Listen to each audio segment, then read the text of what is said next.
13. For many, this number represents misfortune. In tarot cards, 13 represents the death card. Death may seem like the end of everything, but it is also the beginning of everything. It symbolizes change and transformation, blending the energies of independence that comes from the number 1 and the creativity from the number 3. Yet, throughout this small numerology talk, this very number also represents the age of Rhino. Like the other 7 original frames, they have walked a long way, from the beginning to the present day. Highs and lows, good and bad, a good partner to talk with, if they actually could. They witness everything consistently being changed around them. Those who walk are eventually adjusted to fit better with the rest. New toys, new goals, new and better purpose.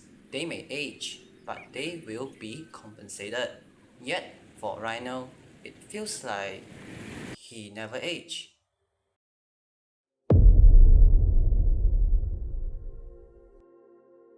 Ageless as a term means a lot of things, defined as never looking old or appearing to grow old. It is the same meaning as timeless or classic, or it is impossible to tell how old it is, or that it seems to have existed forever. It's hard to define why Rhino is ageless when you can clearly see that he is introduced exactly 13 years ago. But the focus was never on the hard written date, it was on his powers. Outside of his passive, which undeniably shows its age, still capable to show everyone that it is very useful in niche scenarios when you try to cater towards it. While traditional finishers as a whole is quite pointless, that still doesn't discount the idea that you have access to a serviceable CC and finisher too if you really need it. Which leads us to the rest of his kit. Rhino's kit is very straightforward, so straightforward that you just know what he does, and normally that will be it for everyone. Very harmless on first glance, almost like it doesn't even tell you anything. But if you try to simplify it down, would you look at that? Movement, survivability, damage and crowd control. Doesn't this sound like a new Warframe these days? If you take a look at all the great frames, they are really just jack of all trades like Rhino, and this includes your gauss. But most of them, as the time goes by, simply grows more and more weaker as the power creep grows, requiring additional help via buffs or even reworks to allow them to keep up with the pace. Some of them may still show great potential, but you can definitely tell that they really aren't as good as you remember them. So, what is even going on with Rhino? How is he getting away with almost no change throughout 13 years of Warframe and still easily one of the strongest Warframes out there, if not the strongest? Do Powercreep even exist in this matter? In reality, yes. In fact, you actually cannot beat Powercreep because nobody could ever. Powercreep as an entity knows no bounds and limits. It will devour everything and anything as time goes by. So, how does Rhino survive it, even thrive with it? Everything just doesn't make sense here. Unless you are the Powercreep. To contextualize what I previously mean, let's take a look at Rhino Space Kit again, shall we? Rhino Charge, Iron Skin, Raw, and Rhino Stomp. It is not apparent that Rhino possesses something to really outrun or becoming the power creep. But once you actually rip that veil apart, you can see why I can make such claim. Rhino Charge. I have consistently shown why Rhino Charge is more than what it seems.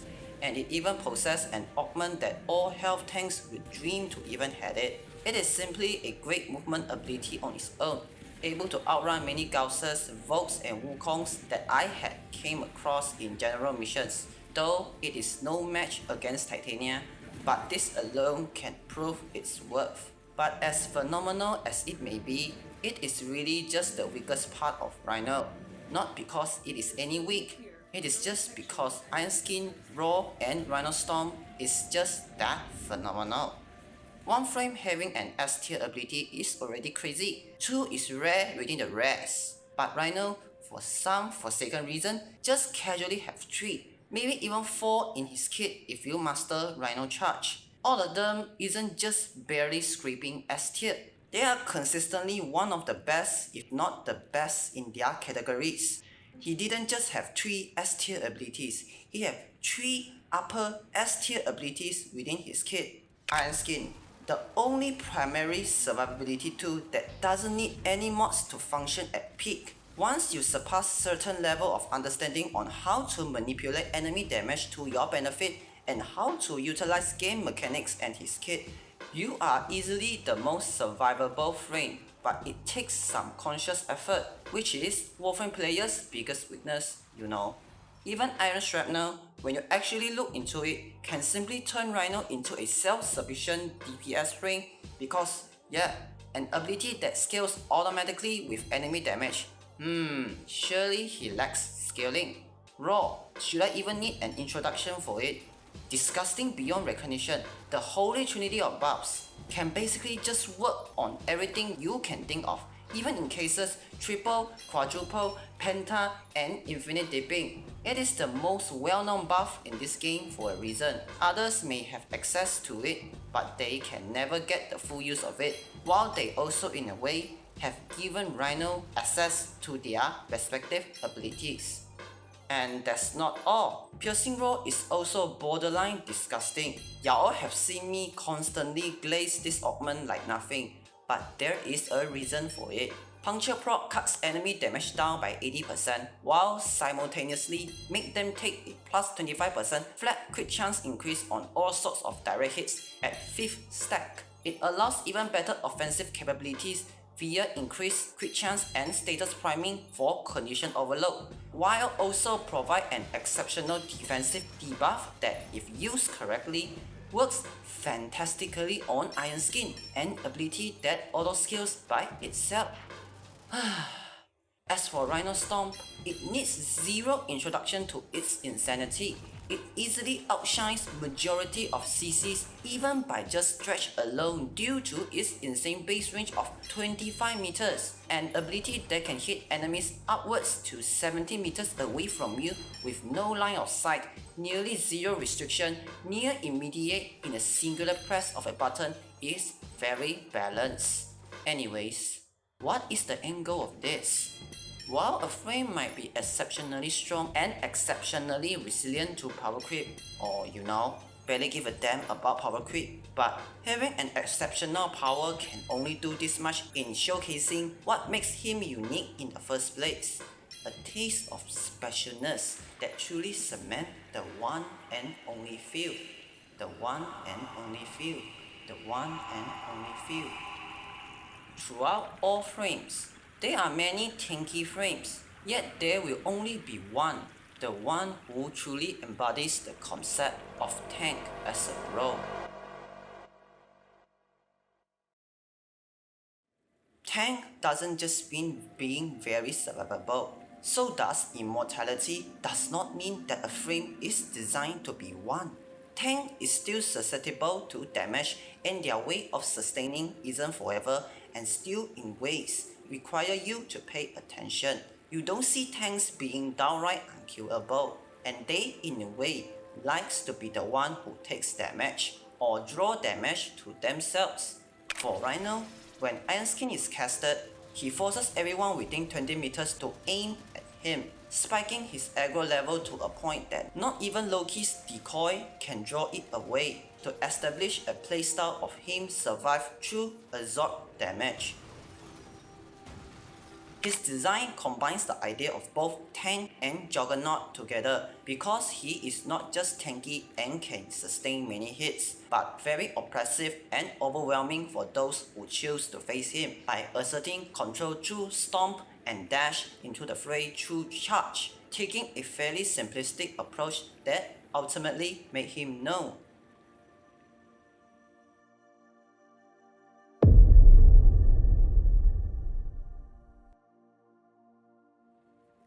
Rhino is well known to be easily one of the most, if not the most simple frame in this game, just because how direct and straightforward he is when you take a look at him. Rhino's character design immediately communicates that he is definitely a strong guy, those who can take bullets and slashes. His kit immediately tells you that he excels in aggressive and oppressive gameplay, and that's it. This simplicity can oftentimes make a frame shallow in comparison due to the nature of simplicity removing the excess that may cause distractions, because they are innately simple and straightforward. Complexity shows the depth of a design, intricacies that appeals more to human or in a way makes them show interest or provide powerful functionality, but can cause unwanted confusion if misused. But simplicity simply throws all of it out of the window. Only essential idea matters, which can make a design look less lively, less interesting. Both are at the other side of a coin. Each have what others have and what others lack, like what yin and yang suggests. They contradict each other, yet complement each other, and one cannot exist without the other, as both parts are essential for the cohesion of the whole. But to achieve harmony, both must work together to complement each other, to finally negate each other's weaknesses, and may they truly become whole. Simplicity within complexity, complexity within simplicity. When complexity is simplified, everything will be conveyed in nuances.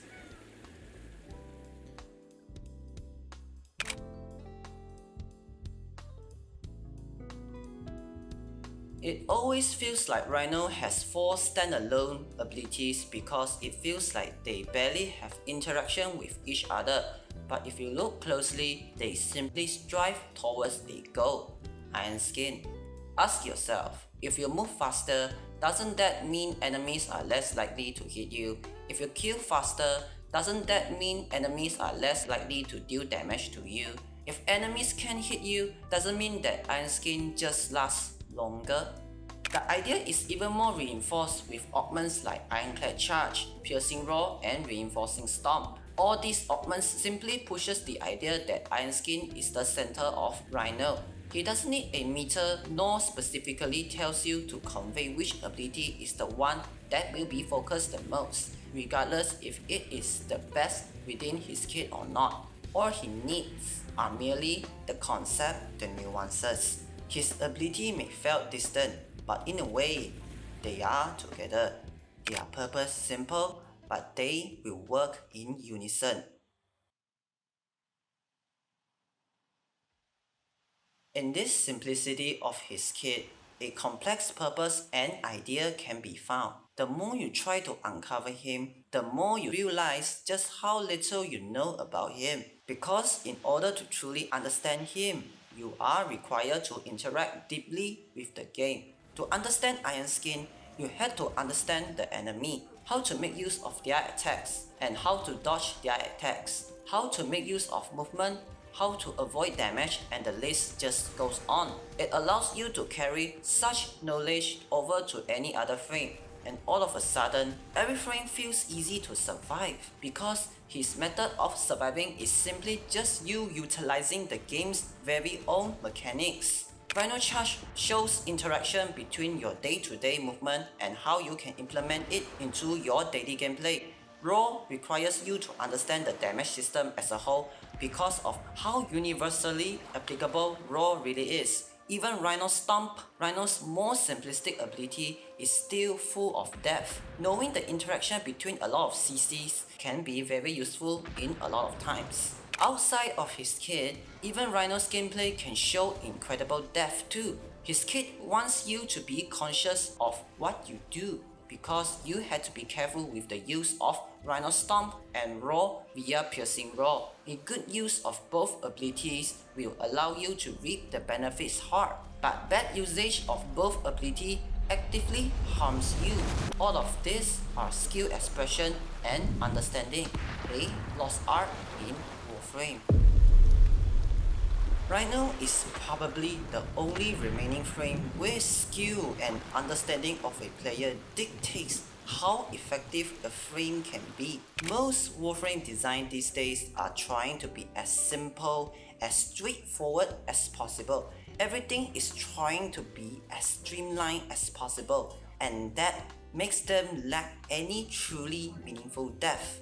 Rhino is designed in an era where skill is highly valued, but nowadays, why even try to understand Warframe? Why even understand mechanics as a whole? Why even pay conscious attention to what you are doing? The devoid of meaningful interaction with the game itself breeds kit design that is as wide as the sea, but as deep as a puddle on the road.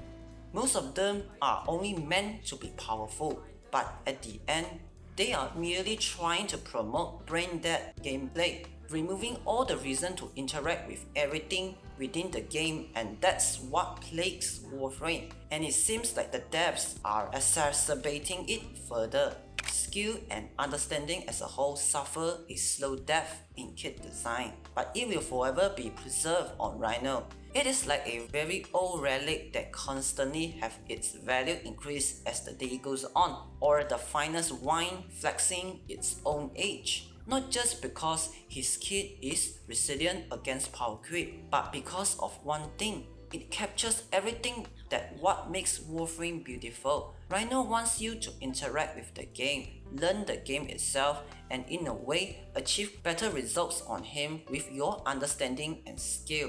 He preserved a lost art that is just not seen in almost all Warframe these days. And that exact reason is also why I love Koumei's design too, regardless of what everyone said. And perhaps, for the very first time, shall I talk about his greatest power, the very thing that truly makes him endless.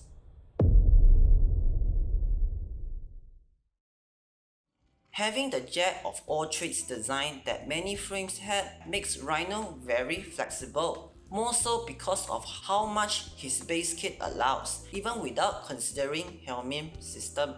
With Helminth, it allows Rhino to be everything you want him to be, going from a phenomenal nude frame to even more gun buffing or melee buffing. Whatever style you want him to pursue, he will thrive exceptionally well with it, and the limitation is simply your imagination. With each new subsumes being included into the Helminth itself, there will always be something that Rhino can just play around, expanding his arsenal further and further.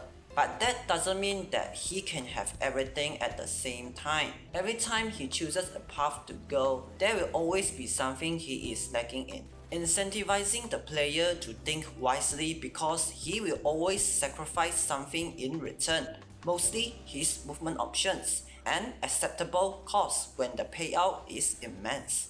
Helminth not only ensures practically endless longevity and complexity beyond measure, it also breeds a phenomenon never seen before, a frame simultaneously being one of the most subsumed frame of all time, while simultaneously being the most compatible with Helminth. And perhaps that's how miracles work.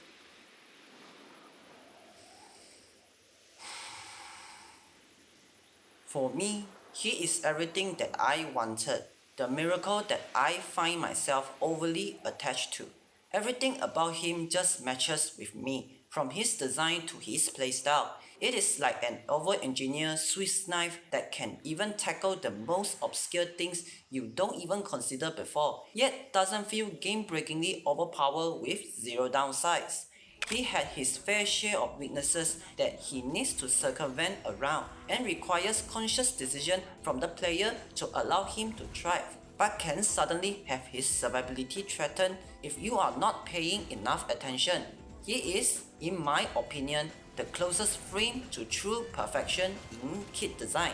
Everything about this frame is just miraculous in the first place. Not a single frame can even come close to replicate any of the feats mentioned here. Not just because the power he bears, but his identity, his variety of playstyles, how he interacts with the game, and how he is balanced around, and how can you design a frame with a simplistic kit with an amount of depth that is unprecedented. He is an exceptional blueprint for every frame to take reference from, because his design embodies the very idea that is what makes Warframe beautiful and a gorgeous game in the first place. Everything has to line up perfectly in order to even create such a frame, and thus a miraculous design. You may see this differently, and that's fine. In the end, perfection is only applicable to a limited amount of person, and not everyone will feel the same way. The intention of this video is to merely appreciate just how beautiful and miraculous his design really is. And you are not bound to play only Rhino, nor obligated to appreciate him like the way I did. I may love Rhino immensely, but that doesn't indicate that he is truly perfect. There is a reason I said that he is the closest frame to perfection. There are still a few notable frictions and inconsistencies within his kit, and because of this sort of love I had for him, I would like to talk about what I sincerely think that can improve him even further.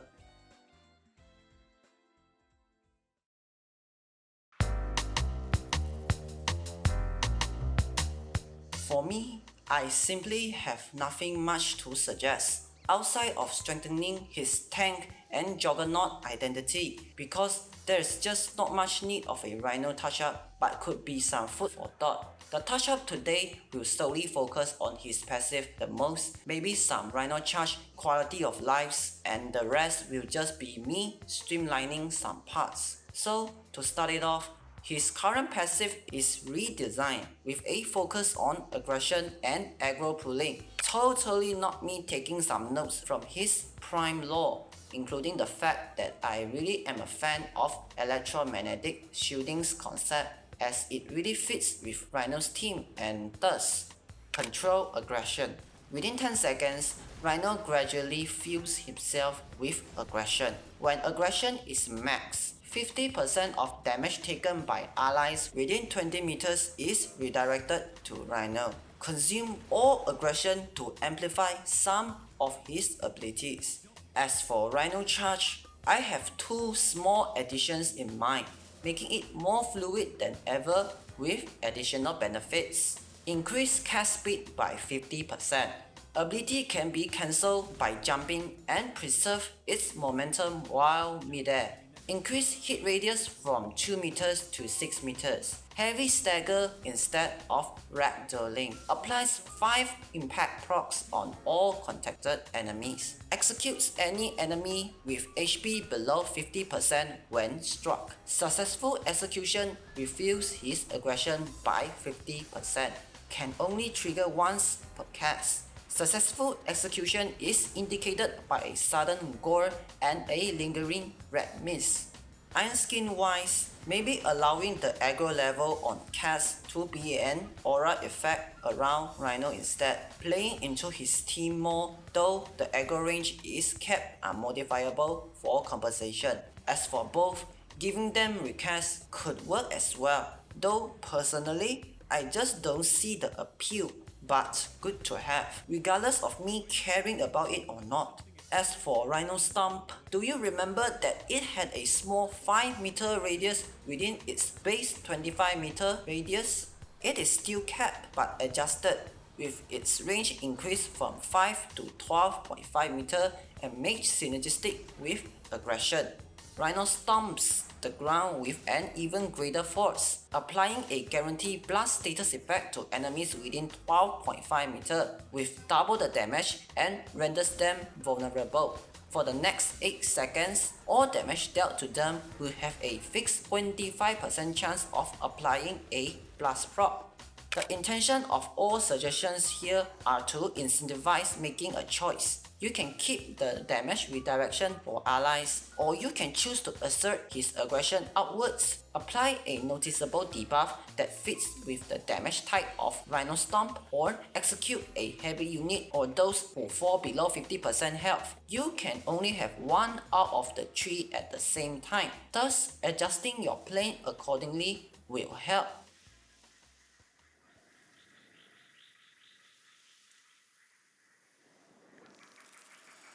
Congrats! You just finished a video of someone glazing a frame like no other. There's just a secret I didn't tell you until now, or you may have noticed it. Today is October 25th. It marks the day of Rhino's 13th birthday. At least let him have the glaze as a gift. Consider that it has been years since he even received a direct change, right? And well, that's all for today's video. Bye bye.